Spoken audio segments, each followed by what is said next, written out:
Bienvenue dans notre série des paroles de motivation. Notre chaîne YouTube, Josaphat Mambweni TV. Que mon Dieu vous soit favorable. Je vous informe que Dieu vous bénisse, vous qui avez encore cette grâce de respirer.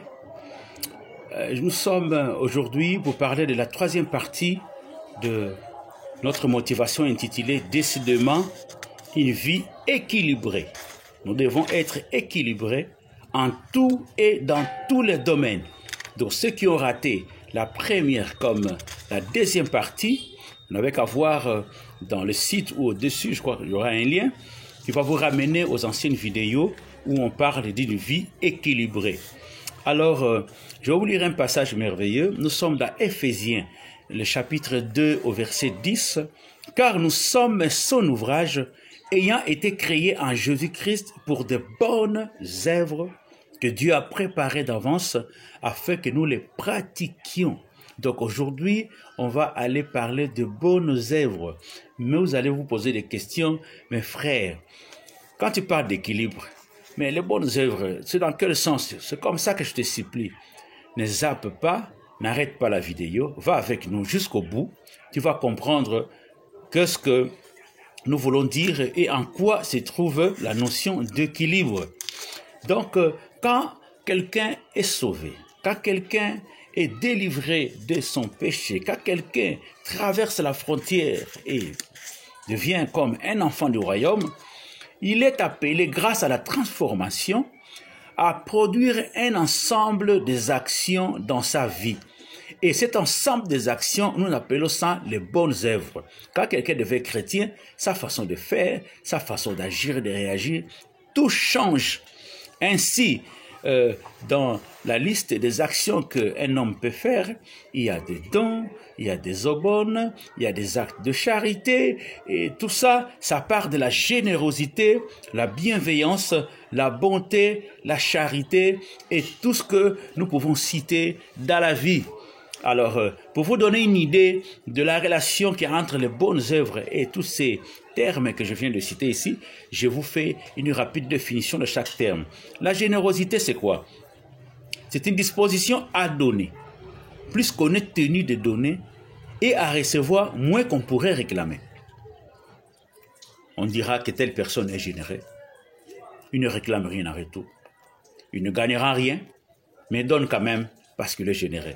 La bienveillance, c'est la motivation à respecter autrui et agir pour son bien. Il y a toujours des gens bienveillants. Un chrétien doit être bienveillant.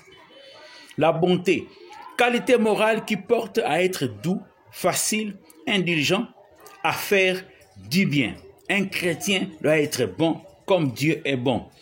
La charité, vertu théologale, amour que l'on ressent pour Dieu, pour le bien et pour son prochain. Et cet élan vous pousse à faire quelque chose. Là, on parlera des actes de charité. On parlera de libéralité. Alors, frère, tu parles d'équilibre, mais l'équilibre, c'est où exactement? Oh, ne soyez pas pressés. N'arrêtez pas la vidéo. Allons jusqu'au bout.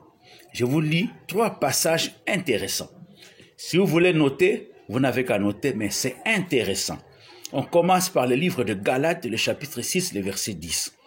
Ainsi donc, pendant que nous en avons l'occasion, pratiquons le bien envers tous et surtout envers les frères en la foi. 1 Timothée 5, 4.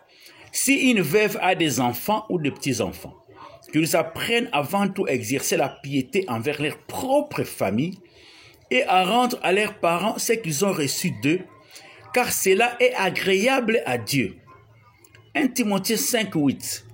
Si quelqu'un n'a pas soin des siens, et principalement de ceux de sa famille, il a renié la foi et il est pire qu'un infidèle.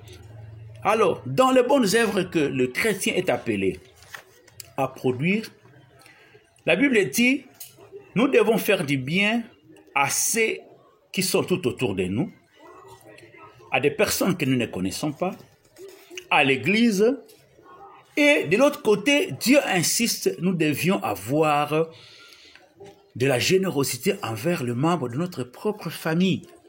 Je tiens à vous le dire en vous regardant droit dans les yeux. Dans certaines églises, on décourage les enfants de Dieu à porter secours à leurs membres de famille. Tu as des parents, tu es friqué, mais tu ne fais aucun acte de générosité, même si les parents souffrent. Et pourtant, la Bible dit ici, nous devons être capables de rendre aux parents ce que nous avons reçu d'eux. Oui, frères et sœurs, vous êtes pasteurs, vous découragez les enfants de Dieu de tisser de bonnes relations avec les parents. La Bible dit, vous êtes pire qu'un infidèle, vous avez renié votre foi. Un frère, un enfant de Dieu qui agit comme ça, c'est un enfant de Dieu, excusez-moi, vous êtes déséquilibré. Les dons, vous êtes capable de les donner aux gens que vous ne connaissez pas. Vous donnez des aumônes à des personnes que vous ne connaissez pas. Vous faites des dons aux gens du quartier, vous faites des dons à l'église, ce qui n'est pas mauvais, c'est prévu. Dieu veut que nous puissions soutenir ceux qui sont faibles, les veuves, les orphelins et tous les nécessités. Il y en a plein dans nos églises, il y en a plein dans nos quartiers, il y en a plein là où nous allons, là où nous promenons. Quand nous allons dans un supermarché, c'est plein de gens qui viennent demander tout ça, des mendiants. Et nous faisons facilement des gestes. Mais malheureusement, vous voyez que de telles personnes qui s'adonnent à de tels actes de générosité sont incapables de venir au secours aux besoins de leur famille, ni de leurs femmes, ni des enfants. Mais c'est catastrophique. C'est catastrophique. Nous devons être équilibrés. Je dis à une personne, sois équilibré. Tu aides ta famille, tu aides les gens du dehors. Tu bénis l'église, tu bénis aussi ta femme. Tu bénis ta femme et les enfants, sois aussi capable de soutenir l'œuvre de Dieu. Nous devions réellement établir un équilibre.